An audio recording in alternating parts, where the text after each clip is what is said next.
Hello everyone, welcome back to our YouTube channel the Kalakar classes. ठीक है, आज की इस क्लास के अंदर आपसे सुनकर जैसे कि सेट पेपर वन था उसका आपका पार्ट टू आपको मैं कराने वाला हूँ।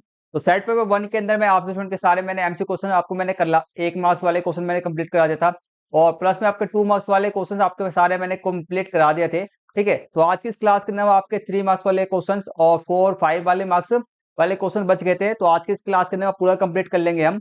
तो चलो हम अपनी आज की क्लास को हम शुरू करते हैं।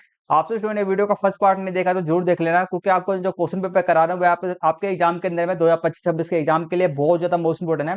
इससे जो आपके इस वाले क्वेश्चन पेपर आपका इतना मोस्ट इंपोर्टेंट है कि आपका इससे सारे सारे मतलब कि इस वाले क्वेश्चन पेपर से डायरेक्ट आपके क्वेश्चन आपके एग्जाम के अंदर में आ सकते हैं। और जो हर एक क्वेश्चन आपके आएंगे मोस्ट इंपोर्टेंट है, जिनके आने की संभावना आपके एग्जाम के अंदर में फाइनल एग्जाम के अंदर में आपका बहुत ज्यादा है। तो इसलिए आपको मैं ये वाला क्वेश्चन पेपर आपका मैं सोल्यूशन करा रहा हूँ। ठीक है, तो चलो शुरू करते हैं। ये रहा क्वेश्चन पेपर आपके सामने में। इससे पहले मैंने आपके 5 का क्वेश्चन मैंने कंप्लीट करा दिया था। अब आगे क्वेश्चन आप कहेंगे खंड ग है। ठीक है, तो यहाँ से करना हमारे को स्टार्ट करना है। 3 मार्क्स वाले क्वेश्चन है हमारे और क्लास पे पूरा फोकस बना कर रखना। हर एक question very very most important है। और आपको मैं एक सलाह दूंगा, आपको अपने एग्जाम के अंदर 60 में से 60 मार्क्स चाहिए ना, तो आपको क्या करना है, हर एक क्वेश्चन का आंसर ना लिख लिख करके, कम से कम हर एक इंपोर्टेंट क्वेश्चन का आंसर लिख लिख करके 2 से 3 बार प्रैक्टिस जरूर करना। ठीक है, तो इससे आपके मार्क्स फिक्स हो जाएंगे कि 60 में से 60 मार्क्स आ ही आएंगे। ठीक है, और आपको प्लस में सारे इंपोर्टेंट क्वेश्चन मैं करा ही रहा हूँ। ठीक है, चलो 6 क्वेश्चन आपके सामने में। भारत की समृद्ध विविधता की व्याख्या कीजिए। भारत की समृद्ध विविधता, भारत जानते हो कि भारत विविधता वाला देश है। विविधता वाला देश कैसे है कि जैसे कि हमारे पे देखो, हमारे देश के अंदर में पहाड़ मिलेगा आपको।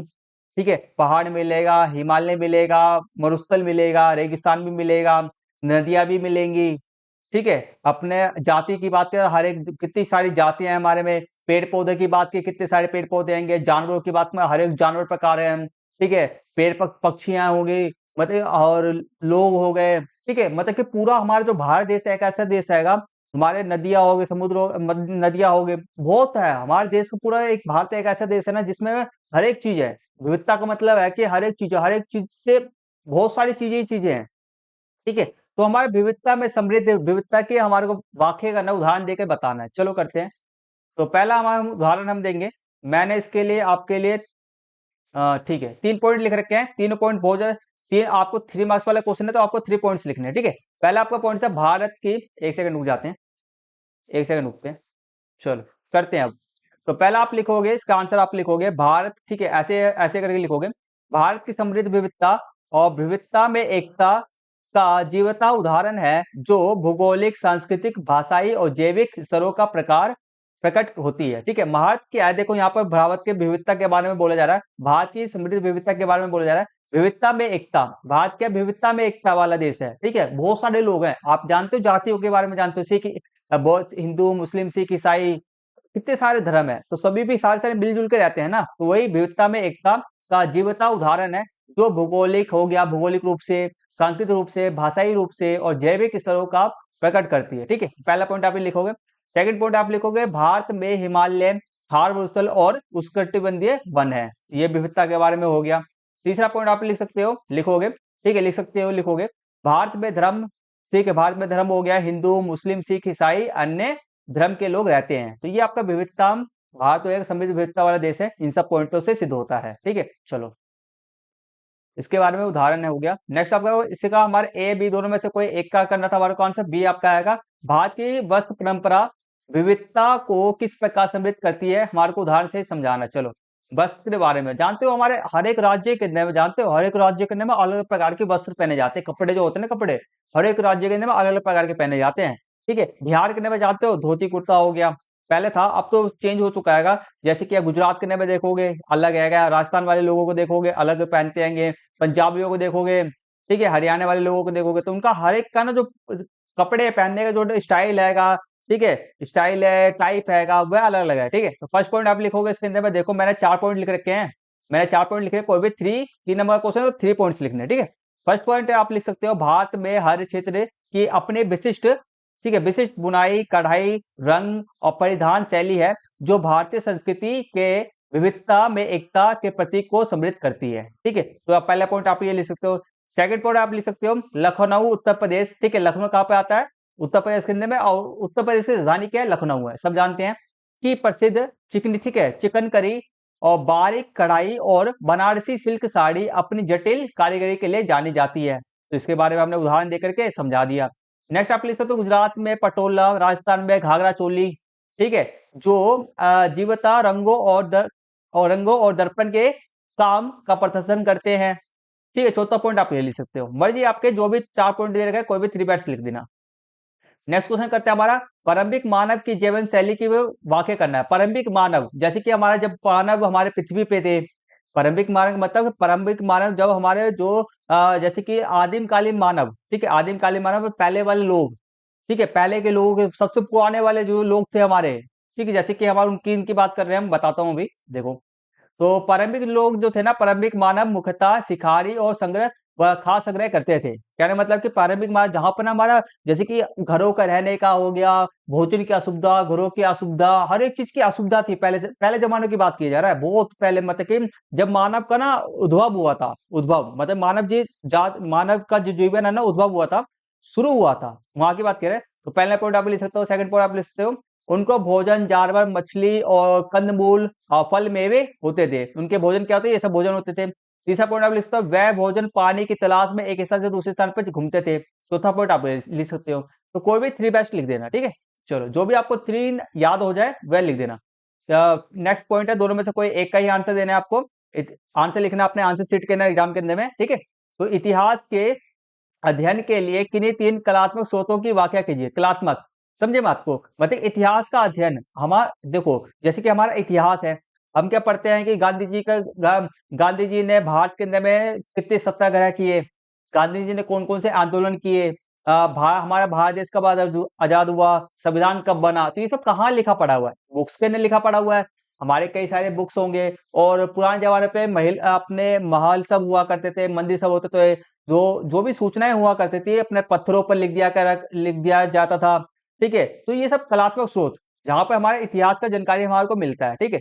तो देखो, तो इसके क्या क्या हमारे पॉइंट्स है, इसके पॉइंट्स है। तो इसके 3 पॉइंट्स मैंने लिख रखे हैं, तीनों ही आपको लिखना है। पहला आपका स्थापत्य कला, ठीक है, आर्किटेक्चर, आर्किटेक्चर आपका आएगा, इसमें आपके मंदिर हो गया, स्तूप हो गया, मस्जिद हो गया, किले हो गए, महल हो गया, ताजमहल हो गया, लाल किला हो गया, ठीक है सब, और सांची का स्तूप हो गया, ठीक है, ये सब महल जैसी इमारतें शामिल हैं। ये संरचनाएं विभिन्न युग अवधि की निर्माण शैलियों और धार्मिक मान्यताओं और सामाजिक आर्थिक स्थिति को दर्शाती है, ठीक है। तो इन सबसे ना हमारे को इस सब मंदिर से, स्तूप से, मस्जिद से, इन सब का हमारे इतिहास के बारे में अध्ययन मिलता है, ठीक है। चलो आगे लिखते हैं हम, सेकंड अपॉइंट लिखोगे मूर्ति कला।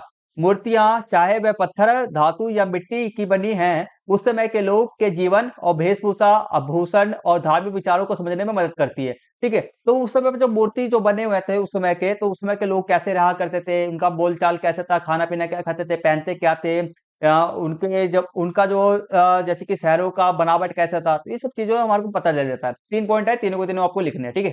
चलो नेक्स्ट क्वेश्चन है, अब हमारा नेक्स्ट खंड हमारा स्टार्ट हो जाता है घा, ठीक है। ये हमारे दिग उत्तर प्रश्न आएंगे, 5 मार्क्स वाले प्रश्न है, और ये दोनों के दोनों प्रश्न है। मैं आपको क्या बोलता हूँ, मैं आपको एक चीज बोलूंगा, कान के अंदर बोल रहा हूँ, सुन लो मेरे ध्यान से करके। हर एक question very very most important है, आपके आने की संभावना बहुत ज्यादा है, ठीक है। फर्स्ट क्वेश्चन आपके सामने में ए बी दोनों में से कोई एक का आंसर देना आपको, तो हम तो दोनों क्वेश्चन करेंगे, वैसे भी आपको समझा देगा, तो मैं दोनों क्वेश्चन ही आपको समझाऊंगा मैं। तो पहला क्वेश्चन आपका ग्राम पंचायत के कार्यों की समीक्षा करना है। ग्राम पंचायत आपके होते हैं, जैसे कि हमारे दिल्ली के अंदर में, शहरों के अंदर में क्या होता है, एमसीडी होता है, एमसीडी होता है। तो एमसीडी क्या करता है सबको पता है, तो इसी प्रकार से ग्राम पंचायत होता है गांव के अंदर में, तो वह क्या कार्य करता है कि हमारे को करना है, ठीक है। चलो, तो पहला है हमारा, हम लिखेंगे ग्राम पंचायत के कार्यों में नागरिक सुविधाओं का प्रबंधन और विकास कार्य और सामाजिक कल्याण शामिल है, तो ये सब ग्राम पंचायत करता है। नेक्स्ट आपका आएगा सुरक्षित पेयजल की उपलब्धता सुनिश्चित करना, शौचालय स्वास्थ्य केंद्र स्थापित करना, ये सब इसके कार्य हैं। तीसरा आप लिख सकते हो, लिखोगे गांव में सड़क निर्माण, जल निकासी, पंचायत भवन का निर्माण कराना, ये सब इसके कार्य हैं, ठीक है। ये 3 है पॉइंट है, 3 है, मैंने टोटल 6 पॉइंट लिख दिए। कोई भी 3 बेस्ट आपको जो भी याद हो जाए, जो आपको बढ़िया तरीके से आता होगा, हाँ मैं इसको लिख लूंगा, मुझे याद हो गया। हर एक पॉइंट जो आपको मैं लिख करके दे रखा लिखा हुआ है, इतना आसान है ना कि आपके दिमाग में पढ़ते हो और समझोगे ना, ठीक है, पढ़ते ही याद हो जाएगा, दिमाग के अंदर में पढ़ते ही याद हो जाएगा सीधे, ठीक है। चलो नेक्स्ट क्वेश्चन करते हैं। नेक्स्ट क्वेश्चन हमारा ग्राम पंचायत की कार्यशैली में सुधार हेतु कोई 5 सुझाव दीजिए। ग्राम पंचायत होते हैं गांव के अंदर सभी जानते हैं, ठीक है। तो उसको कार्यशैली में मतलब कि मान चलो हम जो कई बार ऐसा होता है ग्राम पंचायत सही से काम नहीं करते हैं, ठीक है, तो उसको काम वह सही से करे, तो उसके लिए हम 5 सुझाव हमारे को देने वह, ठीक है, चलो करते हैं 5 सुझाव देते हैं। तो पहला सुझाव हमारा, ग्राम पंचायत में नियमित बैठकें जिससे निर्णय लेने की प्रक्रिया में निरंतरता और समुदाय की भागीदारी सुनिश्चित हो सके, ठीक है। तो पहला हमारा सुझाव हम ये कर सकते हैं। दूसरा हम कर सकते हैं, ग्राम पंचायत को पारदर्शिता, पारदर्शिता मतलब कि आर पार, जैसे कि पारदर्शिता का मतलब है कि हम ग्राम पंचायत में क्या फैसले लिए जा रहे हैं, क्या क्या कानून बनाए जा रहे हैं, कौन से कानून अपने में लागू हो रहे हैं, इन सब की जानकारी लोगों तक मिले, इसी को हम पारदर्शिता कहते हैं। और जवाबदेही बनाए जिससे हर एक योजना कार्यों की जानकारी मिले लोगों को, ठीक है। सॉरी। नेक्स्ट पॉइंट हम लिख सकते हैं, ग्राम पंचायत के सदस्यों को सशक्तिकरण और प्रशिक्षण दे जिससे जिससे उनको अपने अधिकार और कर्तव्य को जानकारी मिले। ये 5th पॉइंट आप लिख सकते हो, 6th पॉइंट आप ये 5th 4th 5th ये सब लिख सकते हो, ठीक है। ये 5 पॉइंट मैंने लिख रखे हैं, ठीक है। पांचों को 5 पॉइंट आपको लिखना है अपने आंसर शीट के अंदर में, ठीक है। सारे पॉइंट आसान है। चलो नेक्स्ट क्वेश्चन करते हैं। नेक्स्ट क्वेश्चन हमारा आएगा नो, देखो नेक्स्ट क्वेश्चन जो आएगा इसको एकदम एक सेकंड साफ कर दिया जाए। आशा करता हूँ आप को यहाँ तक समझ में आ रहा होगा। अगर किसी क्वेश्चन में कोई भी डाउट हो, कुछ भी रह जाए तो कमेंट्स करना, आपको मैं सारे डाउट्स को क्लियर कर दूंगा। तो नेक्स्ट क्वेश्चन हमारे सामने में, आर्थिक क्षेत्रों में आर्थिक गतिविधि का वर्गीकरण किया किस प्रकार किया जाता है, ठीक है। आर्थिक क्षेत्रों में आर्थिक गतिविधि का वर्गीकरण किस प्रकार से किया जाता है, मतलब कि कहने का मतलब है कि हमारे देखो, हमारे जो काम धंधे की बात करें, काम का जो अपना काम जिससे पैसे कमाया जाता है, जिससे पैसे कमाया जाता है, जैसे कि काम की बात करें, काम कोई कोई डॉक्टर है, कोई वकील है, कोई टीचर है, कोई कुछ है, ठीक है, कोई नेता हैगा, कोई लेबर है, कोई कुछ करता है। तो काम का जो वर्गीकरण है, ये कई सारे हमारे जो कई सारे काम होते हैं, तो उसका हम वर्गीकरण, उसको हम कौन सा काम किसके अंदर में आएगा, कौन सा काम किसके अंदर में आएगा, तो उसको हम किस प्रकार से बांट सकते हैं, वर्गीकरण किया जा सकता है, उदाहरण से समझाना। चलो तो आपको मैं बताता हूँ, 3 आपके जो होते हैं ना, पहला पॉइंट आप लिखो, आर्थिक गतिविधि का वर्गीकरण प्राथमिक, द्वितीय और तृतीय क्षेत्रों में उत्पादन की प्रकृति के आधार पर किया जा सकता है, ठीक है। तो हम आर्थिक गतिविधि जितने भी काम होते हैं ना, उसको 3 वर्ग के अंदर में बांट सकते हैं। पहला हम प्राथमिक, द्वितीय और तृतीय क्षेत्र के अंदर बांट सकते हैं, ठीक है। और उनको किस आधार पर बांट सकते हैं, उत्पादन की प्रकृति के आधार पर हम बांट सकते हैं, ठीक है। तो फर्स्ट आपका पॉइंट आप लिख सकते हैं, प्राथमिक क्षेत्र। प्राथमिक क्षेत्र किसे कहते हैं, इस क्षेत्र में प्राकृतिक संसाधनों का सीधे उपयोग कर वस्तुओं का उत्पादन किया जाता है, ठीक है। इसमें प्राकृतिक क्षेत्र का, ठीक है, प्राकृतिक क्षेत्र समझते हो, मैं खेती बाड़ी से, ठीक है, खेती बाड़ी से सामान को, कच्चे माल को, मतलब खेती बाड़ी कृषि से, जैसे कि कृषि करके प्राकृतिक प्राकृतिक संसाधनों, मतलब कि कृषि के मिट्टी का उपयोग करके फसलों को उगाना, प्राथमिक क्रियाएं होती है इसके अंदर में, जैसे कि कृषि, मत्स्य पालन, स्खलन हो गया, ये सब। सेकंड आप क्षेत्र का आपका है, द्वितीय क्षेत्र किसको हम कहते हैं, इस क्षेत्र में प्राथमिक क्षेत्र से प्राप्त कच्चे माल को औद्योगिक प्रक्रियाओं के माध्यम से तैयार माल में बदला जाता है, जैसे कि उदाहरण के लिए आपका गन्ने से चीनी बनाना, लोहे से मशीनें बनाना और कपड़ा कपड़ा बनाना, ठीक है। तो ये सब द्वितीय क्षेत्र के अंदर में ये होता है। तृतीय क्षेत्र के अंदर में क्या होता है, देखो तृतीय क्षेत्र, यह क्षेत्र वस्तुओं का उत्पादन नहीं करता, वस्तु का उत्पादन नहीं करता, इसमें कोई वस्तु का निर्माण नहीं किया जाता, बल्कि ये प्राथमिक और द्वितीय क्षेत्र की गतिविधि के लिए सेवाएं प्रदान करता है। क्या करता है, सेवाएं प्रदान करता है, जैसे कि हमारा परिवहन की सुविधा हो गया, बैंकिंग हो गया, बैंक, भंडारण करना हो गया, संचार हो गया, शिक्षा हो गया, स्वास्थ्य की सुविधा, स्वास्थ्य सेवाएं हो गई, तो ये सब तृतीय क्षेत्र हमारा उपलब्ध कराता है, ठीक है। तो ये हमारे क्वेश्चन थे हमारे यहाँ तक, ठीक है। आशा करता हूँ आप लोगों को यहाँ तक समझ में आ रहा होगा। आगे बढ़ते हैं, आगे हमारा जो खंड घ स्टार्ट हो रहा है, ठीक है। इसके अंदर में जो आपके जो ये सब क्वेश्चन है ना, अनुच्छेद वाले क्वेश्चन, आपके इसके सबके आंसर आपको अनुच्छेद पढ़ने से ही मिल जाएगा, सबके आंसर आपको अनुच्छेद पढ़ने से ही मिल जाएगा, ठीक है। और पढ़ोगे इसका आंसर इसमें ही होता है, तो इसका मतलब एक तरह से नहीं, ये जो क्वेश्चन आपसे पूछा है, फ्री फंड के नंबर दिए जा रहे हैं आपको, जो 4-4 मार्क्स के है ना, फ्री फंड के नंबर है आपके, ये भी 4 मार्क्स का फ्री फंड का नंबर है, 4 मार्क्स का फ्री फंड नंबर है, कि 16 मार्क्स तो आपको फ्री फंड के नंबर मिल गए, ठीक है। तो चलो सबके क्वेश्चन का आंसर करते हैं। पहला क्वेश्चन पूछा जा रहा है, पर्वतीय भूभाग, ठीक है, मैंने पैराग्राफ पढ़ रखा है, आपने पढ़ लेना बढ़िया तरीके से, आप पढ़ लेना, ठीक है। पर्वतीय भूभाग की किसी एक विशेषता का उल्लेख कीजिए। पर्वतीय भूभाग, ठीक है, पर्वतीय, पर्वत की भाग में पर्वत जो होता है उसको हमारे को विशेषता बताना है, ठीक है। चलो करते हैं। तो ये रहा हमारा, एक सेकंड रुक जाना। तो पर्वतीय क्षेत्र, इसके अंदर आपको लिखा है, यहाँ पे लिखा पड़ा है, इसका मैंने आंसर लिखा नहीं, ये रहा, यहां से लेकर के यहां तक परिभाषा है पहले। सेकंड आपका, पर्वतीय लोगों की आय का महत्वपूर्ण साधन क्या है, पर्वतीय लोग कैसे पैसा कमाते हैं, इसमें ये आपको मिल जाएगा, इसमें आपको देखो यहाँ पे लिखा पड़ा है, ठीक है।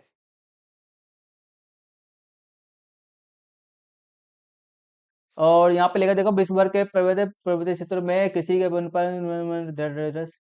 देखो पर्वत पर्यटन, ये रहा, यहाँ से लेकर के यहाँ तक लिखा पड़ा हुआ है पर्यटन, ठीक है। ट्रैवलिज्म जो होता है ना, पर्यटन होता है पर्वतीय क्षेत्र के आय का महत्वपूर्ण साधन होता है। ठीक है, चलो तीसरे का आंसर जो आपका मैंने लिख रखा है, पर्वतीय परिवहन के संतुलन बनाए रखने के लिए आवश्यक उपायों का वर्णन कीजिए। ठीक है, पर्वतीय देखो पर्वतीय क्षेत्र होता है, हम क्या कहते हैं, कई सारे लोग वहां पर ट्रैवलिंग करने के लिए जाते हैं। ठीक है, ट्रैवलिंग करने के लिए जाते हैं, तो उससे क्या होता है ना, वहां के जो वातावरण होता है वो दूषित हो जाता है। जैसे कि कोई लोग क्या होता है, इधर उधर कूड़ा कचरा फेंक देते हैं, ठीक है, इधर उधर कचरा कचरा फेंक देते हैं, तो उसको हम कैसे, जो पर्वत को हम एकदम साफ सुथरा साफ साफ वातावरण कैसे बना कर रख सकते हैं, उसके लिए हमारे से उपाय पूछा जा रहा है। तो मैंने 2 लिख रखे हैं, कोई भी एक पॉइंट आप लिख देना, कोई भी एक पॉइंट लिख देना। ठीक है, जैसे कि कूड़े कचरे को इधर उधर ना फेंकना और स्वच्छता का ध्यान रखना रखे पर्वत पर। हम इस तरह से वहां का जो वातावरण है, पर्वत का वातावरण, उसको हम स्वस्थ बढ़िया रख सकते हैं। ठीक है, सेकंड आप पॉइंट ये भी ले सकते हो, जो आपकी मर्जी, दोनों में से कोई भी एक लिखना है। ठीक है, चलो नेक्स्ट क्वेश्चन हमारा अनुच्छेद है, मैंने पढ़ रखा है, वे वेद से रिलेटेड में है। चलो करते हैं।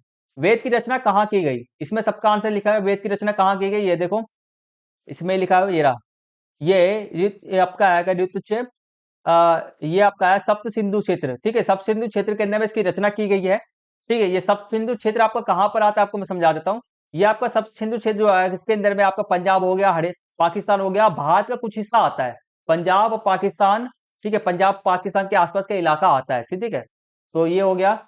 नेक्स्ट आपका पूछा है सबसे प्राचीनतम वेद कौन सा आपका आएगा, इसमें ये सबका आंसर ना जो मैंने लिख रखा है, सबका आंसर इस पैराग्राफ में ही है, ऋग्वेद। नेक्स्ट आपका आएगा, वेद के नाम लिखिए, बताइए कि इन्हें प्राचीन काल में किस माध्यम से संप्रेषित किया जाता था, मतलब कि प्राचीन काल में इसको संप्रेषित मतलब प्रिंट कैसे किया जाता था। मतलब कि देखो प्राचीन काल के अंदर में प्रिंटर तो नहीं हुआ करते थे। ठीक है, तो उसको एक एक लोग से दूसरे लोग तक कैसे पहुंचाया जाता था, सूचनाओं को, अपने जानकारी को, ये सब चीजें। ठीक है, तो हमारा था वेदों के नाम आपका है, ऋग्वेद हो गया, यजुर्वेद हो गया, सामवेद हो गया, अथर्ववेद हो गया। ठीक है, 4 वेद के नाम है। और संप्रेषित प्रिंट कैसे किया जाता था, ये लिखित रूप में नहीं थे, ये लिखित रूप में नहीं हुआ करते थे, अपितु इनका मौखिक पाठ किया जाता था, मौखिक बोल बोल के ही पाठ किया जाता था। पहले बताओ, हमारे पास एक ऐसी सुविधाएं हैं, हमारे पास कॉपी है, किताब है, जिससे कि हम लिख देते हैं सूचनाओं को। पहले जमाने में ऐसा नहीं हुआ करता था, कॉपी किताब हुआ नहीं करता था। ठीक है, तो उसका मौखिक पाठन किया जाता, मुंह से बोल करके पढ़ाया जाता था बस, और व्यक्तियों के सिर्फ और सिर्फ दिमाग में रहा करता था वो बातें बस। ठीक है, तो यही देखो, एवं गहन गहन प्रशिक्षण के माध्यम से स्मृतिबद्ध किया जाता है। स्मृतिबद्ध मतलब गहन प्रशिक्षण, मतलब कि बहुत ज्यादा ट्रेनिंग करके, ठीक है, आपका फिर जाके माध्यम से स्मृति मतलब कि फिर ध्यान रखा जाता था। मतलब कि लोग वेदों का ज्ञान को याद रखने के लिए वह हर रोज क्या करते थे, मतलब कि हर रोज वह जो बातें थी, हर रोज उनको पढ़ाया जाता था, सिर्फ और सिर्फ बोल करके, वो भी बोल करके, और वह सुना करते थे, और उसको बार बार वह दोहराया करते थे, जिससे कि उनके माइंड के अंदर में वह बातें रह जाती थी। ठीक है, चलो आगे देखते हैं। नेक्स्ट क्वेश्चन हमारा है, ट्वेल्थ है, 13 है, करते हैं। 12th क्वेश्चन हमारा आएगा, इसका आंसर मैंने देखो, 12th क्वेश्चन का आंसर मैं सबका आंसर मैंने लिख दिया है, इसका आंसर मैंने लिख दिया है, देख लेना। ठीक है, और 13 का भी आंसर मैंने अनुच्छेद पढ़े हुए क्वेश्चन का आंसर मैंने लिख दिया है। आसान क्वेश्चन है, सभी के सभी आसान क्वेश्चन है, आपको मैंने लिख दिया है, आप कर लेना। ठीक है, चलो आप आगे बात करते हैं। अब हमारा जो खंड आ जाता है, चा आ जाता है मानचित्र वाला, क्या आ जाता है, मानचित्र वाला। और ये वह कितने मार्क्स का आपका आता है, 5 मार्क्स का आपका आता है। मैं आपको एक चीज बोलूंगा, मैं आपके लिए ना सिर्फ और सिर्फ ना एक वीडियो बनाई मेरी छोटी सी, एक वीडियो, पता है कितनी मिनट की वीडियो होगी, पता है 10 मिनट के नीचे की वीडियो, 10 मिनट से भी कम की वीडियो, बस 10 मिनट से भी कम की वीडियो, 7-8 मुश्किल से 7 या 8 मिनट की वीडियो होगी बस। ठीक है, उसके अंदर मैंने पूरा मैप ना, जो आपका पूरा कंप्लीट मैप आएगा, जो आपका आएगा फाइनल एग्जाम के अंदर 2025-26 एग्जाम के अंदर में, आपका कितने तरह के पेपर है ये, आपको एक सेकंड रुक, कितने तरह के पेपर आ रहा है ये आपका पेपर हैगा कितने तरह को, मतलब कि अभी टाइम है इस पेपर में, तो ये आपको ये पेपर आएगा ना, मैप को मैंने पूरा कंप्लीट मैप मैंने करा दिया हैगा। उसका थंबनेल मैं आपको दिखा देता हूँ, ये देखो, ये रहा, ये रहा, मैंने कंप्लीट मैप करा दिया, मैंने कंप्लीट मैप, जिससे कि 5 में से 5 मार्क्स पक्के हो जाएंगे, और सिर्फ 10 मिनट के अंदर का ही वीडियो है, तो उसको देख लेना, आपके 5 में से 5 मार्क्स आपके पूरे पक्के हो जाएंगे। ठीक है, तो बस आज की इस क्लास को यहीं पे फिनिश करते हैं। आपका सेट 1 जो है आपका हैगा पूरा कंप्लीट हो गया हैगा। आशा करता हूँ आपसे स्टूडेंट का हर एक क्वेश्चन बढ़िया तरीके में आया होगा। अगर किसी में भी कोई डाउट रहेगा तो नेक्स्ट क्लास में आपको मैं समझा दूंगा। ठीक है, और कोई भी डाउट हो एग्जाम से रिलेटेड में मुझसे कमेंट्स करना, आपके मैं सारे डाउट्स को क्लियर कर दूंगा। ठीक है, तो अब आपका काम क्या है, अब मैं आपको एक काम देता हूँ, आपको एक काम करना है, ज्यादा से ज्यादा इस वीडियो को लाइक करना है, ज्यादा से ज्यादा, जितना ज्यादा हो सके उतना लाइक भगाओ। ठीक है, लाइक चाहिए, लाइक करो फटाफट से। और इस वीडियो पे एक एक बच्चा एक कमेंट जरूर करेगा, कमेंट जरूर करना है, कमेंट जरूर करना है, रेड हार्ट कमेंट कर देना। और तीसरी की बात करते हैं, हमारी तीसरी चीज सब्सक्राइब करो। हमारे यूट्यूब चैनल को क्या करो, सब्सक्राइब करो। क्यों करो सब्सक्राइब? क्योंकि आपके लिए और इससे भी ज्यादा मोस्ट इंपोर्टेंट वीडियो आगे वाले दिनों पे आपको मिल जाएगा, ठीक है? तो इसलिए सब्सक्राइब करो। और भी क्वेश्चन पेपर का वीडियो देखिए, और भी सब्जेक्ट के क्वेश्चन पेपर का आपको वीडियो चाहिए, इसलिए सब्सक्राइब करो, ठीक है? तो चलो आज की क्लास को यहीं पे फिनिश करते हैं, मिलते हैं जल्दी से नेक्स्ट वीडियो के अंदर में। तब तक के लिए टेक केयर, टेक बाय, जय हिंद, जय Bharat and thank you for watching.